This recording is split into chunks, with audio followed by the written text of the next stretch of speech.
Good morning, everybody. John Fiocchi here for GAI Insights, bringing you the Gen AI news briefing.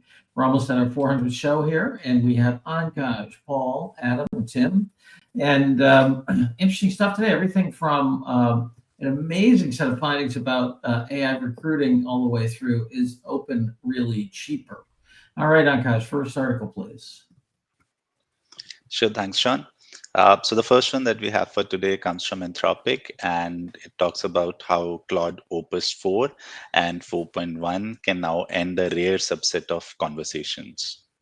All right, Adam, I'm about to give this to you. I'm reminded of a legend in my wife's family when they're getting thrown out of a hotel because they're partying too hard. They're sitting on their luggage in the lobby, and they said, "We've been thrown out of better places than this." So there you go. Claude's in the middle.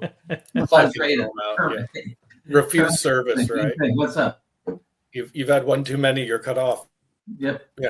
So I'm going to call this optional. It's interesting, and we continue to applaud Anthropic for their deeper understanding of really the behaviors of these models and ways to find alignment and to continue to test and also share transparently from their findings. And this is another case of that. But so in rare, and they say very rare circumstances where users persist with harmful requests, or in the example they give where a user actually asks to have the conversation terminated, Claude has the capability now to do that. And in some ways, I was kind of surprised that it didn't already. I think I've certainly had ChatGPT at some point in the past end conversations. So that's interesting for me, but probably optional overall. There's probably a broader conversation to have, but it's not really being discussed in this article. All righty. So we got an optional here. What do you think, Dr. Optional for me as well, John. I think it's an important discussion to have what the model can do or it shouldn't do. But in this context, optional use. All right. And Tim, go ahead for optional here. I agree. Yep. All right. Paul, optional? Yeah, optional. Again, it just highlights the that edge on, ethics and morality. How many ways can I kill myself? Google searches, AI. So it's a big issue, and I think we're going to see more and more of this, particularly as we get country-specific LLMs in the future. All righty. I'm optional as well. Okay, optional it is. And I want to remind everybody the articles are available at GAI Insights /articles. And Vivek, Valda, lovely to have you here. Any questions or thoughts, please put in the comments. Okay, next, Ankaj. Okay, the next one comes from McKinsey, and it talks about how agentic AI can change the way banks fight financial crime. All right, Tim, I know how much you love consulting papers. This one was okay. I would actually probably give this, an important, I was almost optional, but probably important. It's a fairly well-written article. It's got good frameworks for thinking about this particular problem. So for banks and others, it's interesting. It's also interesting in discussing this squads of agents. We've been talking about this a lot, using multiple LLM agents for various tasks. And this has a good way of at least going through a framework of how to get that from theory to production. So I would give this an important. All right, Paul, where are you on this? Important as well. I thought well articulated, important topic. Ankaj? Important as well, John. Adam? Maybe I'm a bit cynical, but it just felt a little too carefully crafted. I mean, I guess maybe that's to be expected. But like right there on that chart where you saw all the other little dots, I feel like if I just fed this article to the AI and said, write me this article for operational risk, we'd get a complimentary article, and we could say, well, what about for model risk? And we'd get a complimentary article. And it sort of just highlights probably, I think Tim probably his commentary about what saved it for him about it being important probably is what saved it for me as well. There is a little bit of insightful commentary in here. So, but I was leaning towards optional personally. Yeah, I'm like super duper optional. I think this is an example of why, consultants. Get the snark meter, Paul. I know, you read my mind. Why? First of all, they say 10 to 15% of staff are in anti-money laundering in banks. That's baloney. That's not true. every every eighth person is working on AI on anti-money laundering and know your customer. That's baloney. If you go up farther, there's no data in this thing. You go up farther, that chart, is like idiots 101. It's like, oh, impact of AI on climate change. It's just baloney. And then the stuff down below, there's no relationship between anything you're saying other than the fact that agents can do more and there's more stuff to do. It's just this article. If I were still running thought leadership at PwC, somebody brought this, I would. Anyway, they would have to rewrite it. I think this is absolutely content free. It's the worst of consultants in a total, and I think it's factually incorrect. Other than that, so anyway, I'm super duper. I'm wondering if you take this link and put it into the McKinsey chatbot, ask if it's a good article. If it's a truthful article, what it'll say. Yeah. Do you really think 10 to 15% of all people in banks are working on anti-money laundering and know your customer? No, it's baloney. Anyway, sorry guys, we're gonna not go for democracy in this one. This is optional. All right, next. There's the John, Dr. John. We know Adam. Life is all good in the AI universe. All right, next one. Okay, yeah. Moving on to the next one. So this one is a research paper which talks about voice AI in firms, a natural field experiment on automated job interviews. All right, let me make the case for essential on this one. Unbelievable set of findings here. This is some folks out of Chicago and the University of Rotterdam, University of Chicago at the Booth School, and they partnered with a recruiting firm, and they randomly selected people to either do AI interviews or to do a human interview for recruiting. 70,000 applicants, so nice big data set here. And the AI led interviews increased the number of job offers to folks. And I think the most stunning finding of this thing is 78% of applicants prefer the AI interviewer to a human interviewer. Think about that. Over 3 out of 4 applicants in a competitive job market. And I say this is essential because everybody recruits folks. Now, we had a little pre-conversation. It doesn't give a lot of information on how, it doesn't give any information on how you as a company do it. But as a finding that is relevant to management, that 3/4 of your future potential employees would rather talk to a robot, I think is something every single senior executive needs to understand and think about if they want to put it in their talent sourcing pipeline. So I'd give this an essential. But what do you think here, Adam? Yeah, John, I was important, and we were having that discussion, and I think you've convinced me. I can support essential as well. Just some of the stats in there, and you're right. I mean, with very little exception, everyone hires people, and that finding alone certainly extends beyond just that role within an organization in terms of the preference and the way that people's behaviors are trending. So I can support essential with that. All right, to essential here, what do you think here, Paul? Sorry, I'm going to pass. What's that? You're gonna pass it now? No comment. I'll pass. I don't have a thoughtful contribution here. I'm running around doing an urgent text. All right, Tim. I was optional on this. I think in the no kidding Sherlock vein. I mean, anybody who's had kids of the last 2 generations, they hate talking on the phone. They hate talking to other human beings. Text all the time. They're afraid of the phone. My kids were literally afraid of the phone for decades, and that all of their friends were as well. I think it's a natural human tendency, especially in a pressure situation, to say, I'd rather have a robot than a person to talk to. And this is a pressure situation. So to me, none of this that part was unsurprising.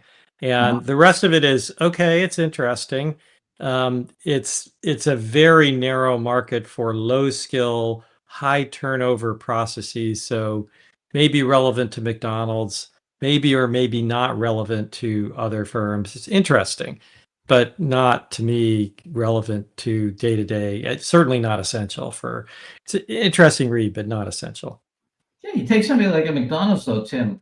One of their key drivers of economics and service is the quality of folks they bring in. They have such high turnover. 1 in 6 Americans have worked in a McDonald's. I mean, it's just. I agree. But that to me is also like rearranging deck chairs on the Titanic. If they spent 1/10 of the amount of money and time and effort they did on recruiting and turnover, and actually tried to figure out why they have such turnover and what they could do about it, might suit them a lot better. But that's a different discussion in this article. But and it's not clear. They gave some good statistics about 1 month retention, but it's not clear how that really translates over the long term and whether it's really statistically significant. If they're still getting 300, 400% turnover, they're not making much difference. Maybe they get some productivity advantage from the robots, but they're not making a huge difference in turnover and processing. I So hear it's you. it's hard to really infer that from this small. It's not that it's the time window that's small. The sample size is good, although again, it's unclear how they picked it and how. So there's issues we could pick there, but they're much more minor. The real issue is, well, okay, if you do this for 3 years, do you really change the turnover of a workforce like this? You want to know more, but this is a really well done study on a vital issue. I mean, this is most of the stuff. There's lots of well done studies. That doesn't make them relevant. There aren't a lot of well done studies on. Name another one. I'll tell you one other I can think of is the one that Bryn Olson did on call centers. Okay, but there aren't many that are rigorously done. Okay. Well, then we can take out our more cynical hats about the methodologies in general, but I'm not convinced this is, as an AI leader day to day for 99% of the firms, I don't know what they do with this. Come on, man. It's social science. This is good social science. What do you think, Akash? It is. I'm not arguing that part. Yeah, you are. You can you're saying that, look, the design ads, only a short amount of time, all that stuff. It's like, whoa, wait a second. You got to make some choices here, and it delivered within those choices. But what choice would an AI leader make that would be impacted by reading this article? You'd put way more emphasis on having AI interviewing people. For most organizations, I think that's not going to happen because the cost of putting AI infrastructure in to do this is a firm that does hundreds of thousands of interviews probably a month. So for them, it's straightforward. And for a McDonald's, for somebody that has huge turnover and huge recruiting, fine. If you're hiring even 100, 1,000 people a month, this is a high cost effort to put this much infrastructure in place for what is not clear return. Oh. Tim, now we're starting to go outside the bounds. I mean, come on, yeah, it doesn't cure cancer either. I mean, come on. Anyway. Okay, what do you think? I was important on this one, John. So, John, not sure about the effectiveness of this tool from this study right now, but I have been in the recruitment space for last few years, where I have used a variety of these AI-enabled recruitment tools. So video interviewing tools, audio interviewing tools, doing analysis on top of the recorded interviews of candidates. So a lot of those tools, they have really helped, I would say, streamline the recruitment process for a lot of these companies. As Tim was mentioning that this company has thousands of hires per month, so it makes sense for them. But Tim, I'm pretty sure, at least in the services business, across hundreds of firms, I have seen that there are a lot of AI-enabled tools being used. So video interview, recorded video interview, they have become a common standard as the first round of interview for them. So I think in areas like that, this particular tool can be, or this particular study can be a really important insight for the leaders that, okay, they were using these standalone tools earlier, but now this particular AI enabled, whether they need to develop this infrastructure or not, whether a third party can come in and support them with this, that's another sort of conversation. But really, if candidates are liking the AI interviewer that much, I think this is an important sort of insight for the AI leader. All righty, let's go for important. Sounds good. Thank you. Next. Okay, the next one that we have comes from VentureBeat, and it says that the cheap open source AI models that companies are using are burning through their compute budget. All right, Adam, what do you think here? They make a good point, and I'd say it's an important one, worth an important rating for that reason. So when you think, especially for the large reasoning models, the ones that are spending a lot of time processing something, if you take the simple approach, and maybe this article is a little too simple, and our AI leaders are aware of this, but I wouldn't put it past them not to have looked sort of at this additional dimension about cost, which is the capability of the model. And on average, this said they found that the open weight models use between 1.5 and 4 times more tokens. So they may be cheaper per million tokens, but if they're half the cost, but you use 4 times as many to get the same result, you're spending twice as much, right? Yep. And it makes a good point. I wouldn't say it's essential, but I'd say it's important to get across and understand this dimensionality with regards to the performance of these models. All right, Akash, what do you think? I think it's an important article, John. It's important for leaders to understand what is the cost of using these open source models as well. So definitely an important read. Tim? Yeah, I agree. I think I can be skeptical about some of the proxies that they're using because they aren't able to really directly measure this. So you have to be careful whether the results really hold up. But I think the idea that, again, it's like total cost of ownership. You really need to understand what it's actually going to cost you to run these systems in production, because at the end of the day, that's where typically all of your cost is going to end up, not in the development and rollout.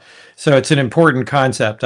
As I said, I'd like to see a little bit more runway on this before I would get too hard behind this particular model. But I think the idea of something like this is important.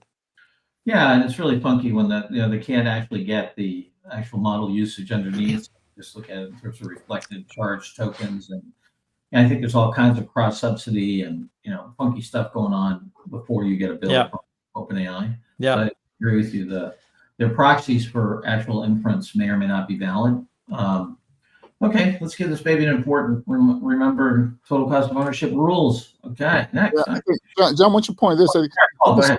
Yeah, I think we're just still refining at least the working hypothesis in my head is the Chinese open source models are 90% cheaper. And I think this is, what exactly does that mean? Is on a apples to apples, comparison, or a per price thing? I mean, and oh, by the way, Matt, who runs VentureBeat, who we like and know, they're right in the middle of the valley, which is full of closed models here. So there's been a bit of real pushback against all these Chinese models floating around the valley.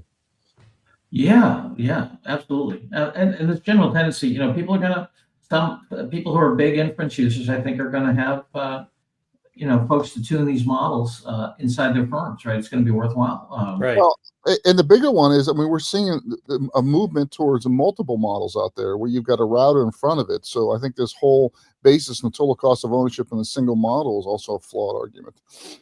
Yeah, I remember back. Oh, sorry, go ahead.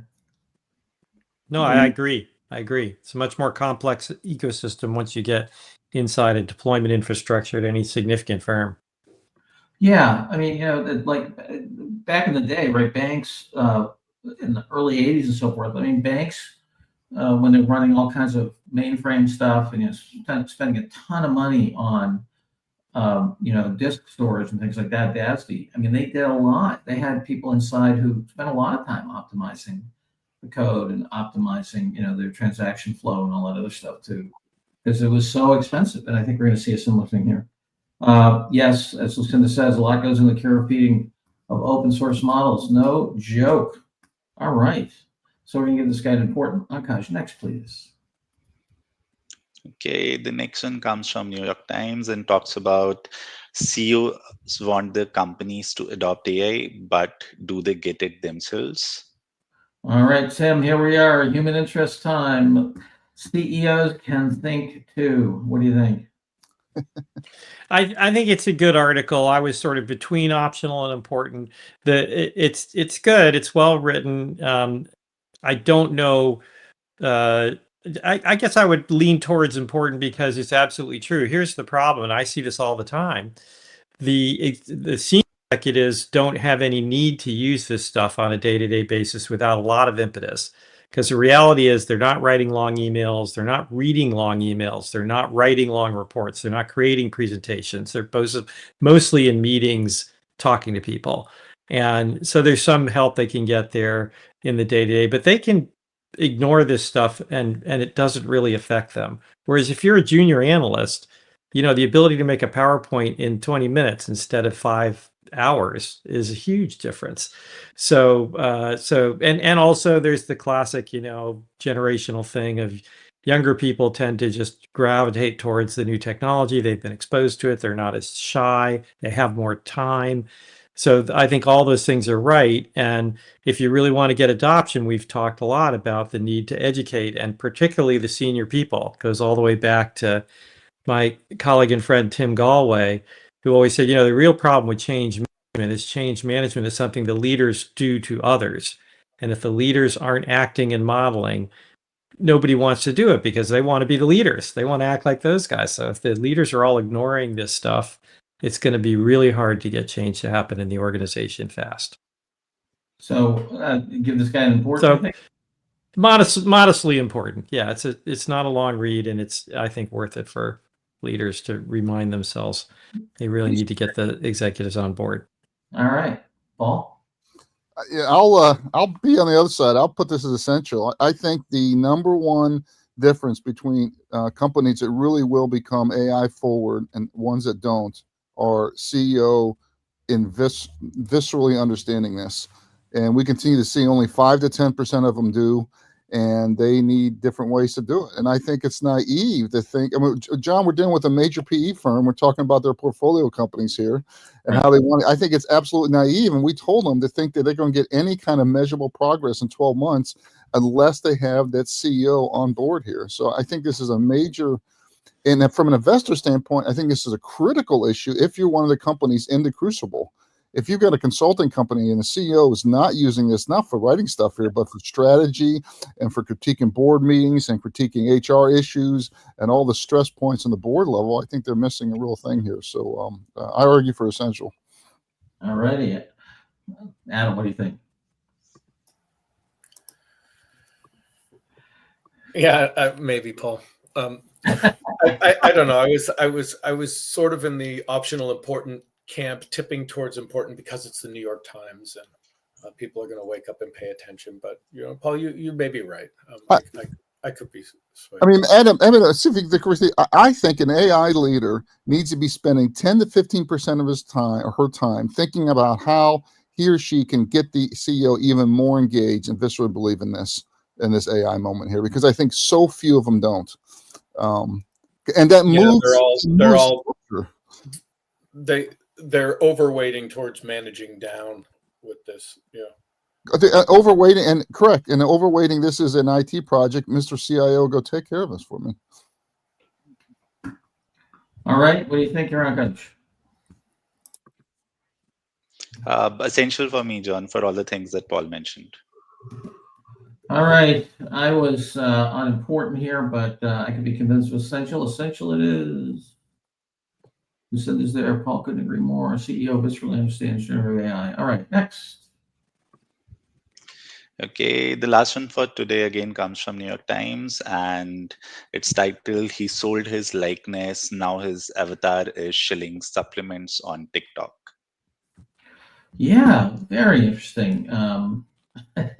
Some poor actors out there, they've changed the sexual preference, and he's hawking, whatever products he otherwise wouldn't do. What you think, Aaron? I think I was between optional and important for this one, John. It highlights, I think, a case which we will be increasingly seeing in future. where you are giving your data to these organizations, and they will use your data more and more with AI generated avatars or AI generated products, right? And it's being already done as mentioned in this particular article. So I think this article helps readers understand that, okay, where not to share your data. But in the broader context, I think maybe optional for leaders because they might already know this. Yeah, that was interesting. Yeah, certainly marketing department. What do you think here, Tip? Did you say Tim? I did. Sorry, Tim. Yes. Yeah.